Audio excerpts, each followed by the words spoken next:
Hello and welcome to the interview here on France 24. Our guest today is Marc Valery, an expert in the political economy of the Middle East at Exeter University in the UK, and also a noted global expert on the Sultanate of Oman. Welcome to the programme, Marc. Thank you very much. Oman is a country we don't talk about very much, but perhaps we should pay more attention to it because there has been signs recently of a crackdown on dissent as part of the Arab Spring. Yeah, absolutely. Since 1970, when the Sultan came to power, there has not been many movements or protests, social movements or protests.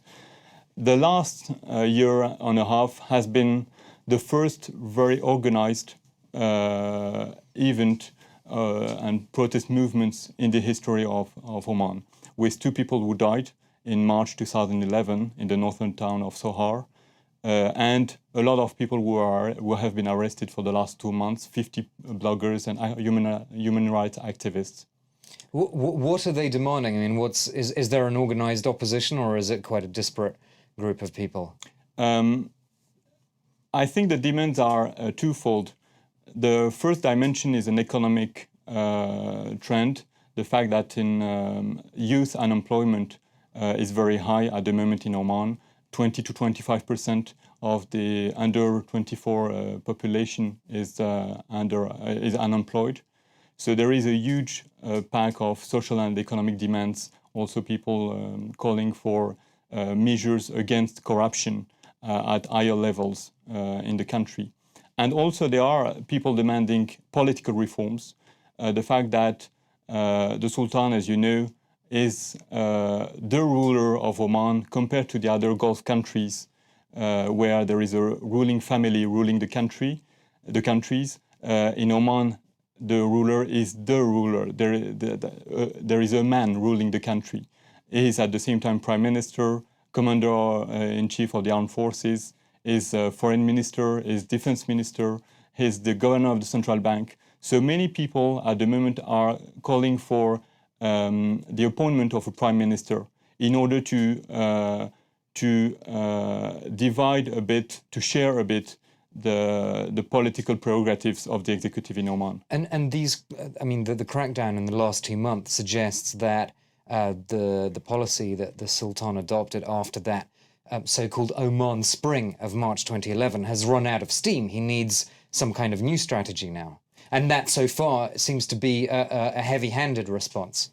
Absolutely. The fact is that until March, April 2011, from the first protest in December 2010, January 2011 to March, April 2011, the first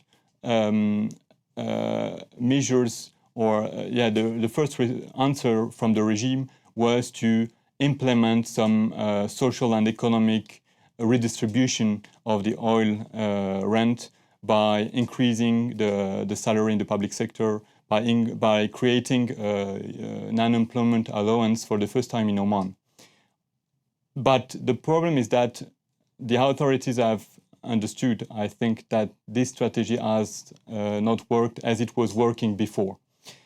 Is there a parallel then with the way that Bahrain and the United Arab Emirates have dealt with their oppositions, at first using financial incentives, but perhaps now realizing that that is also not enough? Absolutely. The fact is the Omani civil society is not as organized as in Bahrain, so we have not seen the same kind of protest, and very organized protest, and it was the case in Bahrain, for instance. But similarly, all these Gulf monarchies have understood that there was a threat, or at least they have perceived a threat in March, April 2011, and now they are all relying on repression mainly. We have seen recently in the UAE the arrest of bloggers and human rights activists. We have seen exactly the same kind of arrest in Oman, with people who have been sentenced to 1 year jail term for offending the Sultan and lèse-majesté, and we have seen the same in Bahrain recently. Yeah, exactly, with the recent jail sentence of 3 years for Nabil Rajab, who is perhaps the most prominent human rights activist in Absolutely. Bahrain. And the thing is that what happens in Bahrain, even if we cannot compare to what is happening in the other Gulf countries, is significant also for the other Gulf countries, because the Bahraini civil society has always been something of a model for the other civil societies in the region, for human rights activists in Oman, in the UAE, and so. Including for Oman as well. Absolutely. Yeah. What do you think then is the plan B? I mean, plan A was to offer financial incentives to the opposition, although I'm not saying there's an organized opposition, but to opponents. If that's no longer working, let's imagine that this crackdown doesn't work. Is there anything else that the rulers can fall back on? Or is this the last line of defense, basically? I think the ruler missed an opportunity last year when he could have appointed a prime minister, and he could have shown to the protesters, but also to the population in general, that he's thinking of the future after him, and he's preparing the future. He has not done so. And I think that's very significant, because it shows that the Sultan at the moment doesn't want to share the power, and he still considers himself as the only one who can rule the country. So my fear is that the recent sentences and the recent arrest among human rights activists and among the civil society shows that there is no strategy instead of repression. Do you think these arrests, not just Oman, but the conviction I talked about in Bahrain, is going to bring people back onto the streets and, perhaps try to resurrect the Oman Spring? I don't think that the protesters will stop now. I don't think that there has been any solution implemented or efficient solution implemented at the moment. So I don't see why the protests would not continue in the near future after Ramadan and so in Oman, because the structural, economic and social problems in Oman are still there. What do you think the Gulf rulers fear? Is it the hand of Iran in the opposition movements? It's obviously the case in Saudi Arabia and in Bahrain.